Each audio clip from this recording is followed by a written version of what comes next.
Magandang tanghali po. Ito po yung ulam natin ngayon. Nagluto ako ng pinakbit na lutong Bicol po. To wala po tong baboy. Gulay lang lahat tsaka alamang. Kasi ito po yung lumpia natin. Ayan, may saging tayo, may coke, rice. Ayan. Nanananghalian na po kami habang wala po pong bili. Ay, mga laga ko naghihintay na yan sa pagkain. Habang wala pa pong nabili. Sunday po ngayon. Yan, maganda ang panahon.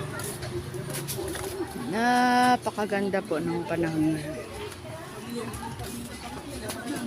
Nagkakainan na po kami habang wala pang nabili. Angel!